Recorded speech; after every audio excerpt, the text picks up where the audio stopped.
Welcome back to the channel, and today I'm going to be going over the reasons to date or to marry a Filipina.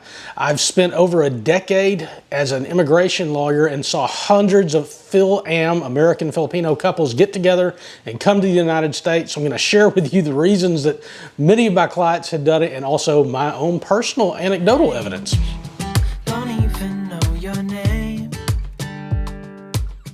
So if you're planning on starting a family, in other words, you want to have children, Filipinas are a great choice because unlike in the West, where a lot of times in the United States, the women want to choose between their career or their family, or they want to put off having a family until much later, that's not really the case in the Philippines. I mean, sure, you're going to find some that just don't want to, or they do want to put it off, but for the most part, most of them are going to be very, very open to having a family. That's the reason they want to get married to begin with. I've rarely met any Filipina who was not interested in getting married and having her own children.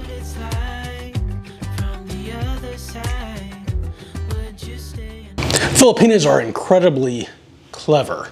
So when you travel, because they grow up learning a lot of languages, in the different countries that I have been to, my wife was very much able to very quickly start picking up on the local lingo in the 4 or 5 countries that we traveled to over the last over a year now. In addition, they can figure things out. They're problem solvers. And it's really not just Filipino women. This is just the Filipino people in general they're problem solvers. So I'll give you an example of some relationships I've had in the past and how it would have been different. So I was once in a relationship and the dryer broke and it's going to be out for the weekend. So I'm thinking, okay, fine, go and take some rope, string you a clothesline across 2 trees in the backyard, and boom, you can dry your clothes. It's summer, no problem. So that wasn't good enough for the person that I was with in that one. And an American woman probably would have not have even figured out how to do that. So a Filipina, no problem. That's exactly what they would have done, gone out, done their laundry, throw it up, line dry it, and been done. Simple things like that just escape people in the West, the females in the West. And so another thing they're really good at is like, you know, taking care of fires. And because they grew up, a lot of them cooking with fire. Most households have an indoor kitchen as well as a dirty kitchen outside to do the cooking in. So another example is somebody that I'd heard about whose wife had an oven and they got a grease fire in the oven and she just starts panicking and freaking out. Well, a Filipina would have known just to throw some stuff on that in order to suffocate the fire, such as flour or whatever, in order to make that fire go out, and would not have panicked. I saw that when I was living in the dorms. Oh my gosh, just some of the silly things that they would do. And then they would panic and need some man or somebody come to rescue them. And you wouldn't see that with a Filipina because they're crafty enough that they could figure out how to solve simple little problems like that. And they really do. They really, really are clever and very creative in figuring things out and fixing problems. Filipinas are much better at selling themselves for the prospect of marriage than their counterparts are in the West. And I don't mean selling for money. I'm saying that they are better at convincing you of why you should get married to them and what your needs are when you should get married than the ladies in the United States or in the rest of the West. So to give some examples of that, of stuff that I have experienced when dating and also what I've seen with clients who are dating, but they'll be telling you things like, oh, you need someone to cook for you, or oh, you're getting back from a hard day at work and you need to get a massage. And the funny thing is when you get married, and my clients have told me the same thing, is they actually do that. They do take pride. Food for them is love. They like to cook. They like to feed their families and take care of them. And they do. They massage their husbands. They take care of their husbands.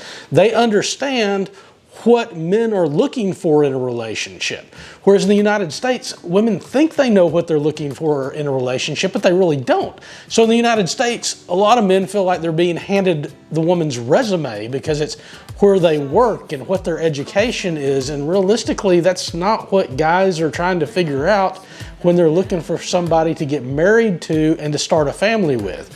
They want to know what kind of woman this person's going to be, what kind of mother this person is going to be to their children.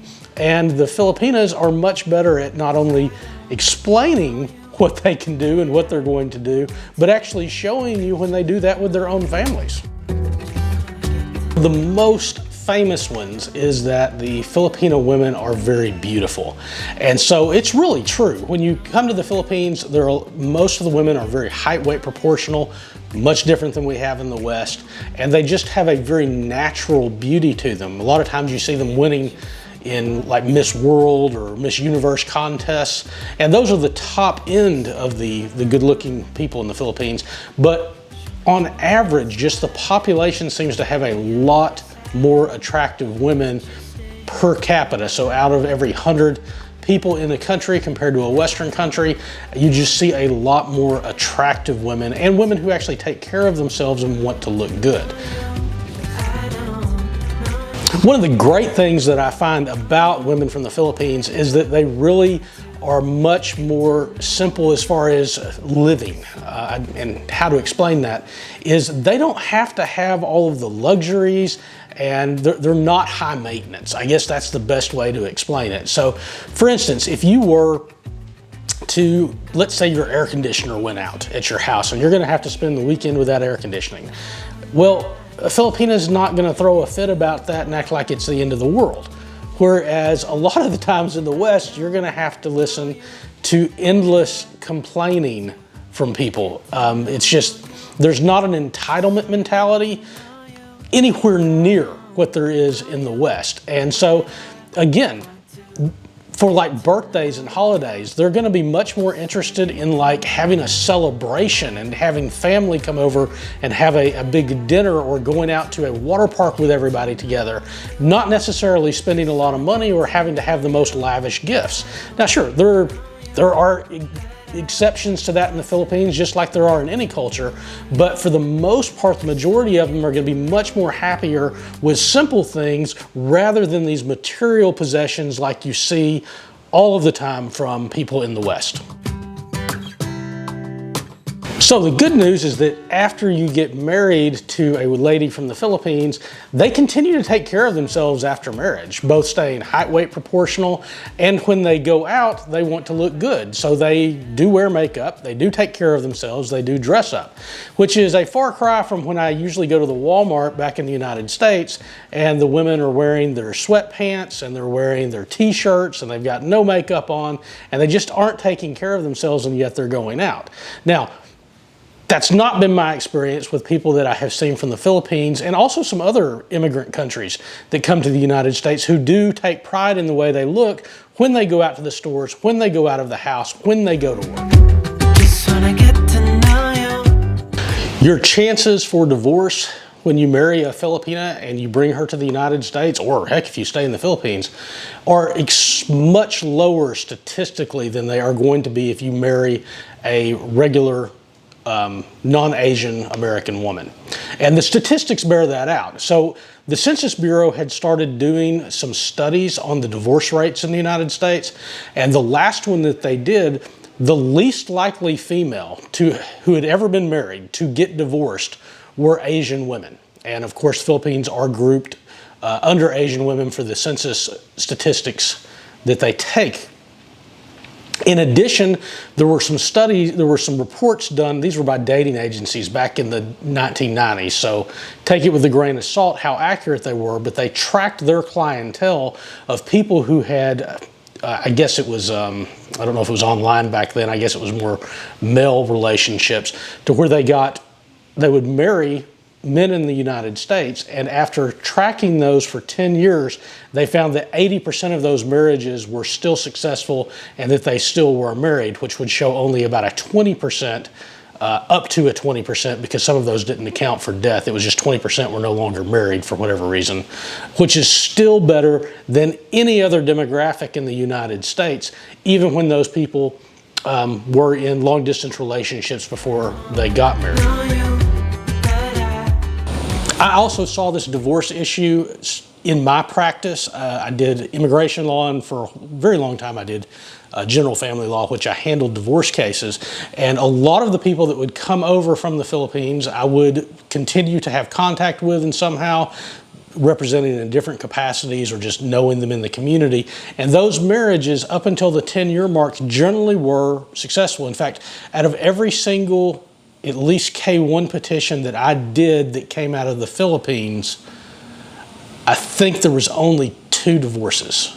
Yeah, there's only 2 divorces that I can think of. And in both of those cases, it was not really an issue with the woman. It was an issue with the American man and their own problems. Again, I found out that information not as their attorneys, but I found that out sitting in the courtroom where other people were representing them and seeing what had happened. So just anecdotally, what I saw in the court systems where I was when we had Filipinas that came over, those marriages tended to last at least up through the 10-year mark, and then I didn't have anybody I had any contact with after that 10-year mark. Now, these things should all be taken with a grain of salt because every single Filipina is unique. Every single American or Westerner or any other person who is marrying a Filipina or dating a Filipina, they're going to be unique. And so there's going to be a certain percentage of the Philippines population that some of these things simply do not apply to.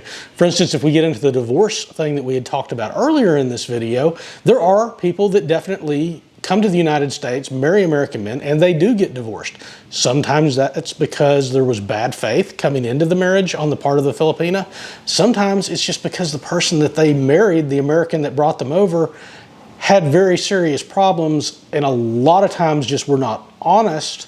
And when they got to the United States, it was not the situation that they had been told and not the situation that they had been promised. So anybody who's looking to marry anybody in the world, but in the Philippines, you have to go into it with your eyes wide open and look at that person, not as a caricature of these generalizations that do apply to some of the population, a large portion of the population, but of that person uniquely, and then make your own decision. Now, although a few of those things that I did talk about in here did apply to me when I was dating or even when I got married to a Filipina, most of this information was gathered from representing men who brought K-1 fiancés to the United States. I was an immigration lawyer, but I still am an immigration lawyer, where I had done that hundreds of times from people mostly from the Philippines, Thailand, Costa Rica, and the Ukraine. But I got the largest portion of my clientele definitely was from the Philippines.